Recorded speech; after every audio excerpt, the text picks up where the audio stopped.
गिरा तो रहे थे वो मुसलमान लोगों के ही, लेकिन उनने दिखाने के लिए हमें गिरा दिया कि हम हिंदू का भी गिरा रहे हैं, इसमें कोई दंगा फसाद ना हो कि बोले मुसलमान लोगों के बस गिरा रहे, हिंदू के नहीं गिरा रहे। तो इस वजह से उनने हमें गिरा दिया। उनने कुछ बताया नहीं कि उन्हें क्या किया। हम बात पूछ रहे थे लेकिन वो बदतमीजी कर रहे थे। मम्मी ने पूछा कि क्या किया, लात मार रहे थे गेट पर। रात को 12 ही बजने वाली थी, 10 मिनट रह गए थे। उतनी टाइम आए, गेट में लात मारने लगे। हम डर के मारे हमने सब खिड़की खोली। हमने खिड़की खोल कर बोला कि क्या हुआ, तो बोला ये होगी सर्जरी का घर, ये होगी, इसको घर से बाहर निकालो। हम कैसे निकालें, घर में सिर्फ 2 जन हैं, मम्मी और हम। और जिस दिन घर तोड़ने आए उसके सुबह हमारे जौन घर तोड़ा उसमें पोर्शन में गए थे कि आप खाली करो वरना आपका सामान बर्बाद जाएगा। तो हमने कह दिया था कि नहीं। किस एक्शन के साथ गिराने के लिए? एक्शन के लिए तो इतने ज़बरदस्त टेरर था कि जैसे कोई आतंकवादी को पकड़ने आए हैं। तीनों रोडें ब्लॉक कर दी गई, ड्रोन से ऊपर सर्वे किया जा रहा, छतों पे पुलिस खड़ी है, डीजे के साथ अनाउंसमेंट किया जा रहा। मतलब एक टेरर बहुत बनाने की कोशिश करी। मैं छतरपुर ज़िले के चेतगिरी कॉलोनी मोहल्ले में हूँ।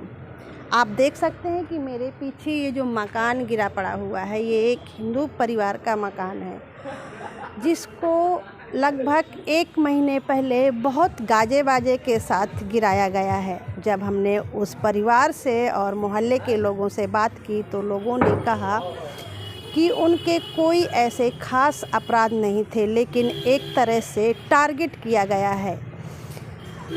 हिंदू मुस्लिम का जो मामला चल रहा है, इसलिए कई मुस्लिमों के घर गिराए गए हैं, तो यहाँ पर एक हिंदू का भी घर गिराया गया है। तो चलिए जानते हैं मामला क्या है और किस तरह का माहौल बना हुआ है। वो रजत यादव है एक लड़का, उसने पहले यहाँ पे टोलिया में फायरिंग की थी, फिर उसके बाद हम लोगों ने उसके घर पे फायरिंग की। इस वजह से वो पुलिस वाले जो TI है अनूप यादव, वो पड़ गए उनके रिश्तेदार रजत यादव के। तो इस वजह से उनने मकान की कार्रवाई करवा दी। ना हमारे कोई इतने संगीन अपराध हैं ना कुछ है, फिर भी उनने मकान गिरा दिया। कब गिरा था ये मकान? 1 महीना हो गया। किसके नाम था भैया? मम्मी के नाम था हमारे। तो आपको गिरने से पहले कोई नोटिस नहीं दिया उनने बस कल जैसे वो आज आए, उनने घर पे कहा कि मकान गिरा देंगे। हम आए तो उनने कहा और फिर शाम को आया तो नाप आप गए और सुबह आए सीधे गिरा। तो जब मकान आपका गिरा तो कितना नुकसान हुआ? कुछ सामान भी दब गया? हाँ, सामान दब गया। उसमें एक किराएदार रहता था, उसको खाली करवा के उन्होंने मकान गिरा दिया। अभी जैसे कत्ल हुआ था यहाँ पे नारायणपुरा रोड पे, तो उसका मकान नहीं गिराया गया कि उसकी मम्मी होती कुछ BJP में है, इस वजह से। ऐसा माना जा रहा है कि एंटी माफिया अभियान के तहत जो मकान गिराए जा रहे हैं और सख्त कार्रवाई की जा रही है, इसमें सबसे ज़्यादा टारगेट मुस्लिम समुदाय के लोगों को किया गया है। मध्य प्रदेश के छतरपुर ज़िले में अपराधियों के खिलाफ सख्त रवैया अपनाया गया है। कई अपराधियों के मकान पर बुलडोज़र चल गया है और इन्हीं में से एक अपराधी है शहजाद खान उर्फ सोनू स्टोप। सोनू स्टोप एक आदतन अपराधी है जिस पर कई गंभीर मामले पहले से दर्ज हैं। बताया जा रहा है कि जिस वक्त अपराधी शहजाद खान उर्फ सोनू स्टोप के मकान पर बुलडोज़र चल रही थी, वहाँ ढोल नगाड़े भी बजाए जा रहे थे। ढोल बजाकर लोगों को दिखाया जा रहा था कि लोग सबक सीख लें कि किसी भी तरह का अपराध करने की सज़ा क्या होती है। सोनू स्टोप के एक रिश्तेदार ने बताया कि उनका भाई प्रॉपर्टी डीलर था, साथ ही लोगों को ब्याज पर पैसे देता था। पिछले 10 सालों से सोनू स्टोप ने हर तरह के क्राइम से दूरी बना रखी है। उसके पास मकान और फार्म हाउस के सभी कागज़ भी थे और इस समय सोनू स्टोप जेल में है, लेकिन फिर भी उसका फार्म हाउस और पन्ना नाके वाला मकान प्रशासन द्वारा गिरा दिया गया है, वो भी बिना किसी सूचना या नोटिस के। छतरपुर विधानसभा सीट से 2013 और 2018 में चुनाव लड़ने वाले अब्दुल समीर उर्फ भैया काटर के फार्म हाउस पर भी कुछ महीनों पहले बुलडोजर चला। पुलिस का आरोप है कि फरार भैया काटर कसार गांव में अवैध रूप से फार्म हाउस बनवाकर वहां अवैध गतिविधियों का संचालन करता था। थाना कोतवाली में भैया काटर के खिलाफ कुल 12 अपराध दर्ज हैं। सूत्रों की माने तो कुछ अन्य नेता भी उसकी जमीनों सहित अन्य कारोबार में पार्टनर है।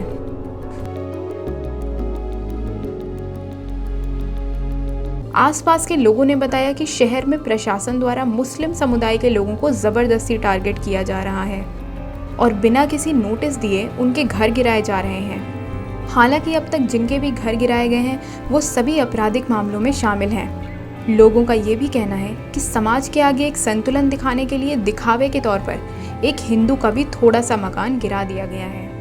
मुसलमान लोगों के काफ़ी गिर गए, जैसे भैया काटर का फार्म हाउस गिरा, सोनू स्टोप का गिरा, जप्पू खान का गिरा और यादव का गिरा, राकेश यादव, उसका हिंदू वो भी है ट्रांसपोर्ट नगर में। हम तो अपनी ज़मीन का टैक्स भी देते, बिल भी देते, हर एक चीज़। 1 इंच भी हमारी मतलब नंबर 2 की ज़मीन नहीं है, ना हमने किसी की ज़मीन पे कब्जा किया। हाथ जोड़े बहुत सारे पुलिस वालों के सामने, टीआई के सामने बहुत भीख मांगी। तो उनमें से एक कुछ बड़े ऑफिसर थे, तो उन्होंने कहा था कि तुम हमारी गुड़िया के समान हो, बेटी की उम्र की, तो हम तुम्हारा सुन लेते हैं, ये आगे का नहीं तोड़ा, वरना आगे का सामान पूरा खाली हो गया था। फिर घर तोड़ दिया। तो उन्होंने कहा टीआई ने कि अगर जहाँ भी तुम्हारे भैया मिल गए उनके हाथ पैर तोड़ेंगे हम, जहाँ भी मिल गए, और 5000 का इनाम रखेंगे। घर तोड़ दिया। उसके दूसरे दिन आए थे टीआई, वो गाड़ी के लिए कहने लगे थे। तो फिर तो ढंग से बोलने लगे थे, जैसे हमारे बड़ी वाली जिया जी हैं, उनकी पहचान है उनसे। फिर वो ढंग से बोले कि गुड़िया आप गाड़ी की चाबी दे दो। तो हमने बड़े अपने भाई साहब लोगों से पूछा कि हम दें कि ना दें, तो उन्हें चाबी दे दी। फिर वो जहाँ रखी थी गाड़ी वहाँ से उठवा दी। आपके मोहल्ले में जो घर गिराया गया है उसका क्या रीज़न रहा? उसका रीज़न तो यही है कि उसके ऊपर कुछ केस थे, लेकिन कोई ऐसा आपराधिक केस नहीं था बड़ा कि जिस टाइप से मकान गिराया जाए। लेकिन हमें ऐसा लगता है कि ये कुछ इंटेंशनली गिराया गया है। किस तरह का इंटेंशन? इंटेंशन यही है कि वो बैलेंस बनाने के लिए कुछ मुस्लिमों के गिराए, कुछ हिंदुओं के गिराए जाए, जबकि इतना बड़ा अपराधी था नहीं वो कि उनका मकान तक गिराया जाए। अगर नोटिस नहीं आई थी तो किस तरह से अचानक? नहीं, रात में आए ने, पुलिस आई थी, एसडीएम तहसीलदार सारे लोग आए थे, तो इन्हें नाप तोल भी की थी मकान की रात में 7 बजे के आसपास, और उन्होंने कहा था कि सुबह आप सामान हटा लेना, मकान गिरेगा।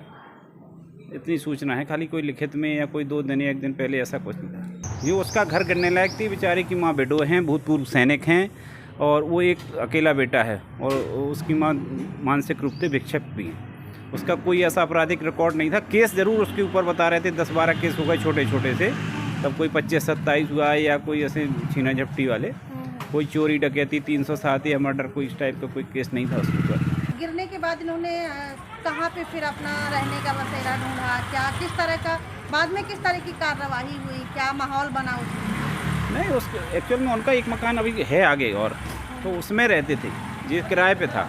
तो ये वाला उनने गिरा दिया और उसमें वो छोड़ दिया था मोहल्ले वालों के कहने। सुनने में तो ये आया था कि हमारा घर तोड़ने से पहले मुसलमान वाले लोगों का घर तोड़ा ये, और फिर हमारी बात लोग कह रहे थे कि एक नीचे किसी का घर तोड़ना।